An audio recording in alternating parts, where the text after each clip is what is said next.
शुभं कुरुत्वं कल्याणम् आरोग्यं धनसंपदा। नमस्कार दोस्तों, शून्य से शिखर तक ज्योतिष ज्ञान की इस परिचर्चा में मैं राजेश कुमार पुरी आप सभी का हार्दिक अभिनंदन करता हूं और आप सभी को दीपावली की हार्दिक शुभकामनाएं। हम लोग ज्योतिष शास्त्र को पढ़ रहे हैं और ज्योतिष शास्त्र को पढ़ने के इस दौर में हम लोग नक्षत्रों को, राशियों को और भावों को क्रमशः पढ़ रहे हैं। हम नक्षत्रों में अभी तक 12 नक्षत्रों को पूर्ण कर चुके हैं। राशियों में हमने सिंह राशि तक विस्तार से जानकारी प्राप्त की और आज हम भाव के बारे में बात करने उपस्थित हुए हैं। भाव यानी कि आप समझ सकते हैं कि आपकी जन्म पत्रिका में जो इस प्रकार की एक आकृति बनी होती है उसमें 12 भाव होते हैं, यानी कि 12 हिस्से होते हैं। 1 2 3 4 5 6 7 8 9 10 11 और 12। तो हर भाव का एक मतलब होता है और जीवन के किसी न किसी पहलू से ये भाव जुड़े हुए होते हैं। तो आज हम चर्चा प्रारंभ कर रहे हैं द्वितीय भाव की, जिसे धन भाव के नाम से भी जाना जाता है। इसे कुटुंब भाव के नाम से भी जाना जाता है। इससे पूर्व कि हम चर्चा प्रारंभ करें, मैं आपसे हमेशा की तरह 2 बातें कहना चाहूंगा कि पूर्व के सभी वीडियो जो इस श्रृंखला में अभी तक हमने आप तक पहुंचाए हैं, वह सभी वीडियो आप आई बटन में क्लिक करके देख सकते हैं। दूसरी और सबसे महत्वपूर्ण बात कि यदि आपने चैनल सब्सक्राइब नहीं किया है तो आप चैनल को सब्सक्राइब करके बेल आइकन का बटन दबा दें।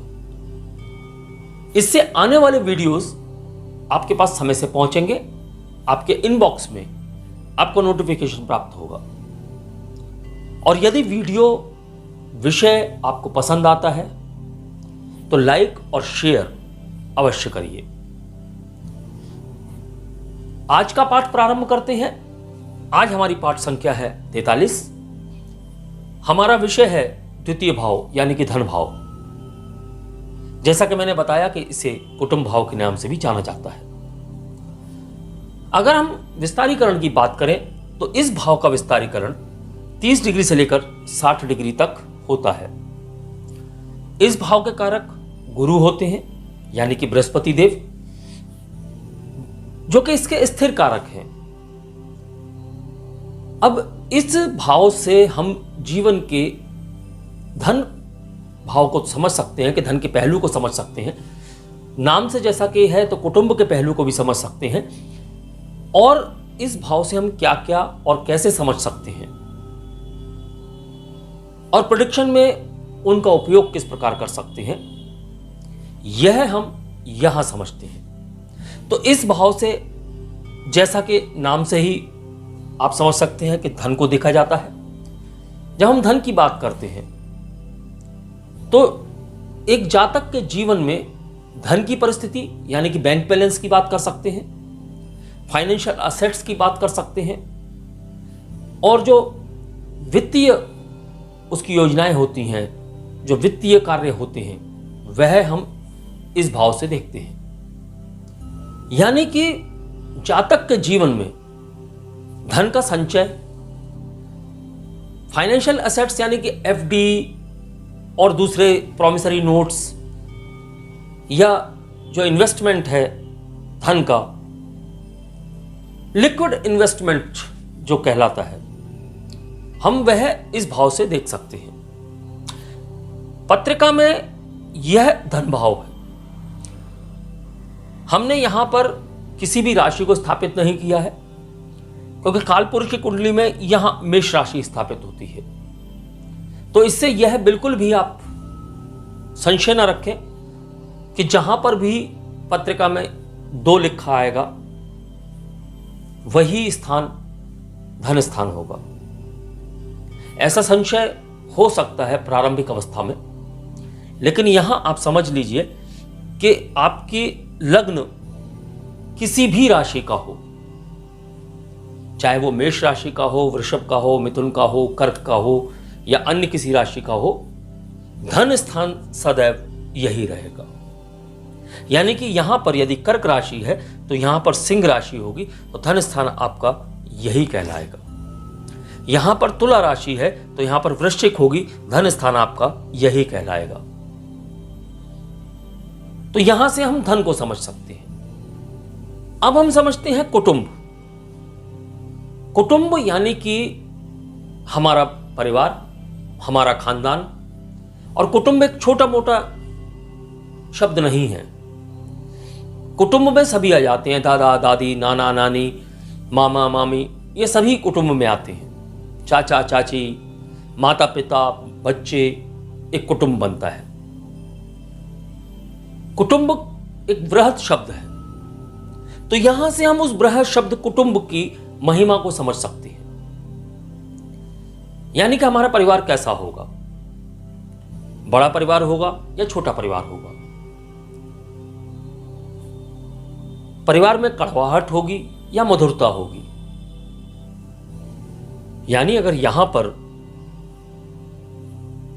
गुरु की कृपा हो जाए, शुक्र की कृपा हो जाए, यानी कि यदि गुरु और शुक्र इनमें से कोई ग्रह धन स्थान में स्थापित हो जाए तो कुटुंब बड़ा होगा या गुरु काम करते हैं। और जब शुक्र की बात करेंगे तो कुटुंब में मधुरता होगी। अब यहीं पर अगर क्रूर ग्रहों की स्थापना हो जाए या क्रूर ग्रहों की दृष्टि पड़ जाए तो उसमें से शनि, राहु और केतु, हम इन्हें विशेष रूप से देखेंगे। यदि शनि यहां पर स्थापित हो जाते हैं तो कुटुंब संक्षिप्त, छोटा, जिसको आजकल आप माइक्रो फैमिली कहते हैं। और यदि राहु यहां पर स्थापित हो जाए तो माइक्रो से भी ज्यादा माइक्रो फैमिली, क्योंकि राहु जो है परिवार नियोजन की बात करता है। तो यहां कुटुंब से संबंधित यह चीजें आपको देखने को मिल सकती हैं। और जब हम शनि या राहु के यहां पर स्थापित होने की बात करेंगे तो यहां हम क्रूर ग्रहों की सभी की बात करेंगे। यानी धन स्थान में यदि धनेश इस भाव का स्वामी अगर इसी स्थान में स्थापित हो, स्थिर हो, तो व्यक्ति धनी होता है। जातक के पास धन अच्छा होता है। और यदि धन का संबंध लाभ या आय भाव के स्वामी के साथ हो जाए तो हम जातक को विशेष रूप से धनी कह सकते हैं। अब संबंध किस प्रकार के होते हैं? या तो आय भाव का स्वामी धन भाव में और धन भाव का स्वामी आय भाव में, यानी अगर परिवर्तन हो जाए तो जातक के जीवन में धन की स्थिति अच्छी देखी जा सकती है, बहुत ही अच्छी देखी जा सकती है। यदि धन भाव का स्वामी और आय भाव का स्वामी इनमें से एक केंद्र में आ जाए, यानी कि 1, 4, 7, 10, इनमें से किसी एक घर में धन भाव का स्वामी या आय भाव का स्वामी विराजमान हो, और दूसरा यानी कि यदि धन भाव का स्वामी विराजमान है तो आय भाव का स्वामी, और यदि आय भाव का स्वामी विराजमान है तो धन भाव का स्वामी यानी धनेश त्रिकोण में स्थित हो। तो त्रिकोण कौन कौन से हैं? 1, 5 और 9। यदि इनके अंदर दूसरा स्थापित हो तो व्यक्ति को धनी कहा जाता है। और व्यक्ति धनी होता है, धन संचय की प्रवृत्ति अच्छी होती है और फाइनेंशियल असेट्स भी उस व्यक्ति के बहुत अच्छे होते हैं। और यदि क्रूर ग्रह इस घर में बैठ जाए तो ऐसी परिस्थितियों में व्यक्ति को धन का नुकसान होता है, धन संचय करने में समस्याएं होती हैं और उसके फाइनेंशियल असेट्स कम होते हैं या नगण्य होते हैं या बिल्कुल नहीं होते। अब क्रूर ग्रह की जब बात आती है तो यदि यहां पर शनि स्थित हो, राहु स्थित हो, केतु स्थित हो, सूर्य स्थित हो, तो इन्हें हम क्रूर ग्रहों की श्रेणी में रखते हैं। लेकिन यहां इस बात को भी समझना होगा कि यदि यह भाव उनका स्वयं का भाव हो यानी कि अगर आपका लग्न धनु राशि का है तो धन स्थान मकर राशि का होगा, और यदि मकर राशि में शनि स्थित हो जाए तो हम उन्हें क्रूर की श्रेणी में नहीं लेंगे, भावेश भाव में ही स्थित है। इस बात को समझते हुए हम यहां पर प्रेडिक्शन अच्छी करेंगे, पॉजिटिव प्रेडिक्शन होगी कि व्यक्ति के पास धन की स्थिति अच्छी होनी चाहिए। अब वहां पर जो क्रूर ग्रह स्थित है वो अन्य कहां पर क्या दृष्टि डाल रहा है, किस प्रकार से कार्य कर रहा है, वह हम अन्य पाठों में समझते चलेंगे। तो यहां हमने धन स्थान को धन की दृष्टि से समझ लिया, कुटुंब की दृष्टि से समझ लिया। अब हम इसको समझते हैं कि यहां से जो एक मुख्य बात समझी आती है वो वाणी की समझी आती है। वाणी यानी कि बोलने की शक्ति, बोलने की कला। वाणी मधुर हो सकती है, वाणी कटु हो सकती है, स्पष्टवादिता, बातों को छुपाने की कला, पूरी बात न बताना, यह सब वाणी के क्षेत्र में आता है। यानी कि व्यक्ति अच्छा बोलता है या बुरा बोलता है, व्यक्ति के अंदर जो बोलने की कला है वह किस प्रकार की है, वह चतुरता से बोलता है या फिर बातों को छुपाता है। हम धन भाव की स्थिति को और धन भाव में स्थित ग्रहों की स्थिति को और इस भाव पर पड़ने वाली दृष्टियों की स्थिति को देखते हुए यह प्रेडिक्शन कर सकते हैं। अब अगर इस भाव से देखा जाए तो हमारे मुख की बात होती है, हमारी जिह्वा की बात होती है, हमारी आंख की बात होती है, हमारे स्वाद की बात होती है। व्यक्ति को किस प्रकार का स्वाद पसंद होगा वह भी यहां से देखा जाता है। अब जिह्वा की बात आई तो बोलने की बात आती है। अब यहां पर हम चूंकि आंख की बात कर रहे हैं और जिह्वा की बात कर रहे हैं, तो व्यक्ति के गूंगे होने का जो लक्षण है वो भी यहीं से समझ में आता है, और व्यक्ति के अंधे होने का या दाईं आंख समाप्त होने का जो प्रेडिक्शन है वो भी हम यहीं से गणना करके करते हैं। अब यहां से चूंकि वाणी की बात हो रही है तो यहां से हम व्यक्ति के गायन कला की बात करते हैं। यानी व्यक्ति किस प्रकार का गायक हो सकता है। अगर धन भाव का स्वामी और पंचम यानी कि त्रिकोण भाव का स्वामी एक ही हो, यानी इन दोनों ग्रहों के स्वामी एक ही हो, तो ऐसी स्थिति में व्यक्ति एक अच्छा गायक होता है। और यदि उन पर शुक्र चंद्र की दृष्टि पड़ जाए या शुक्र चंद्र साथ में हो तो उससे ना सिर्फ अच्छा गायक होता है, वह उन्नति की पराकाष्ठा तक पहुंचने वाला गायक होता है। हम यहां से वाद्य यंत्रों की बात नहीं करेंगे, हम यहां से वोकल की बात करेंगे, यानी कि हम मुंह से जो भी कार्य करते हैं। अब यदि यहां पर जल तत्व की राशि हो और केतु स्थापित हो जाए तो क्या होगा। यदि यहां जल तत्व की राशि है और केतु यहां बैठ जाता है तो व्यक्ति या तो बिल्कुल कम बोलने वाला होगा या गूंगा हो सकता है। आंख में भी समस्या हम यहीं से देखते हैं। तो केतु व्यक्ति के बोलने पर और उसकी आंखों पर असर डाल सकता है। अब यदि धन भाव में मंगल और गुरु की युति भी हो जाए, धनेश तो यहां बैठा है ही है, या धनेश कहीं केंद्र में है, अशुभ स्थानों में नहीं है और त्रिक स्थानों में यानी कि दुख स्थानों में नहीं है, तो अशुभ स्थान 3, 6, 11 और जो त्रिक स्थान है दुख स्थान है 6, 8, 12। यदि इन स्थानों में धनेश चला जाता है तो व्यक्ति के जीवन में धन की कमी होती है और धन कमाने के लिए उसे संघर्ष करना पड़ता है और बहुत ज्यादा संघर्ष करना पड़ता है। लेकिन यहां किसी एक योग को देखते हुए किसी भी प्रेडिक्शन को फाइनल ना करें। अब जैसा कि शास्त्रों में तो यह भी कहा गया है कि यदि धन स्थान का स्वामी 12वें में चला जाए और गुरु साथ में हो तो व्यक्ति निपट मूर्ख होता है, ज्ञान बिल्कुल नहीं होगा। लेकिन यहां इस बात को भी समझना है कि 12वां भाव ज्ञान के परमोच्च सत्ता का भाव है।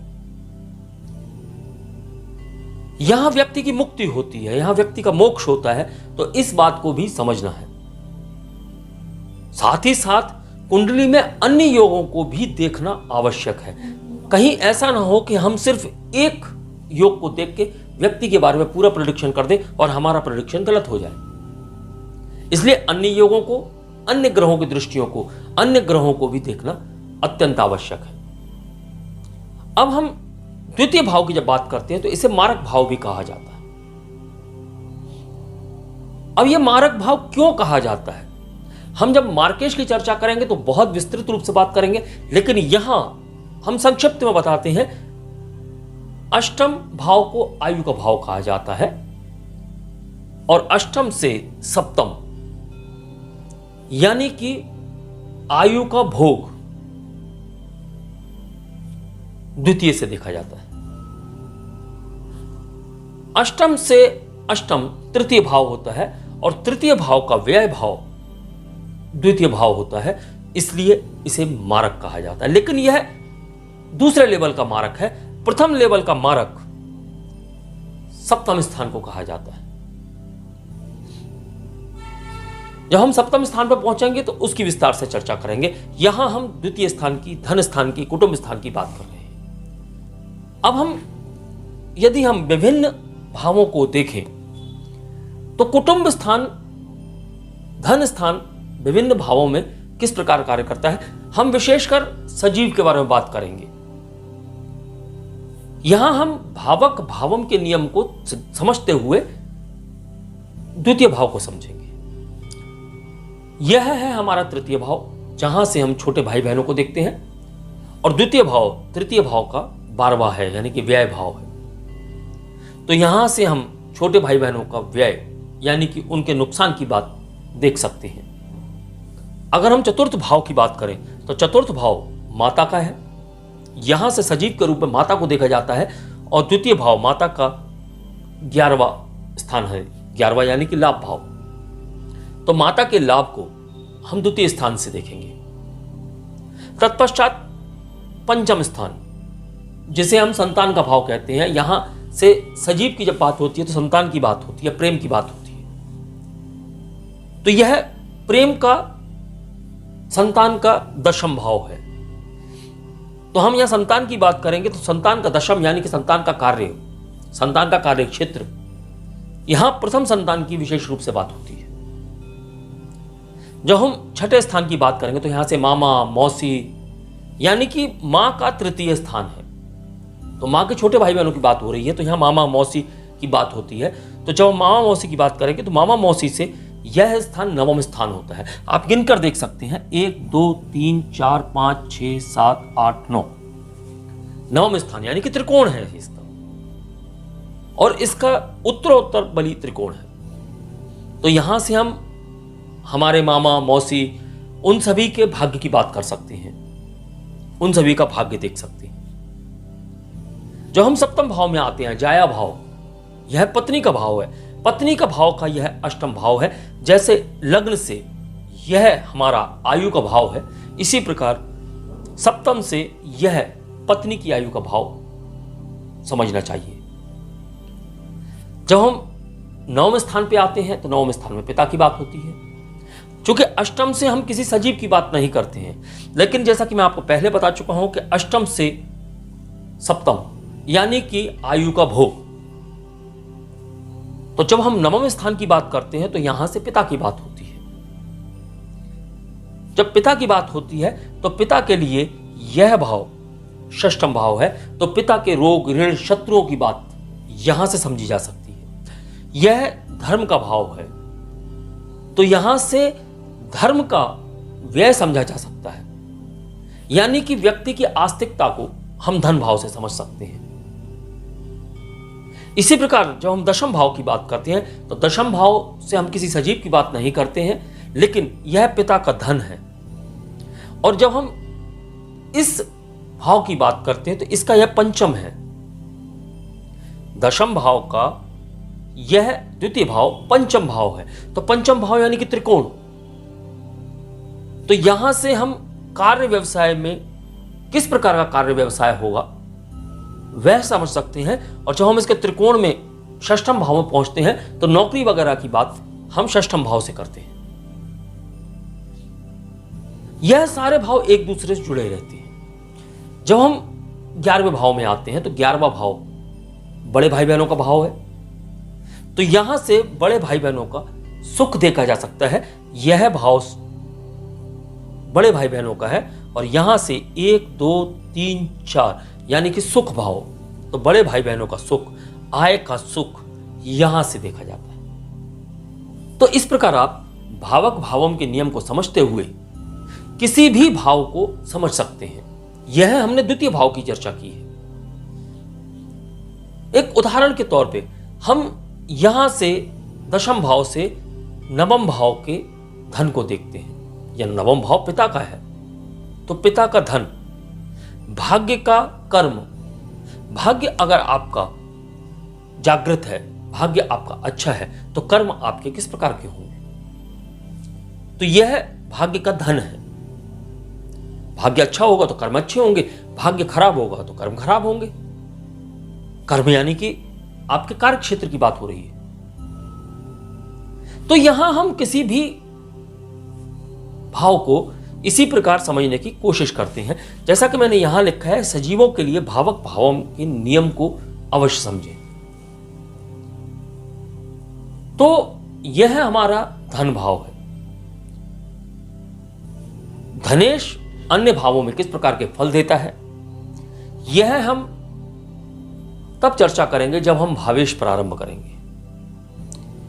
जब हम विभिन्न भागों में भावेशों की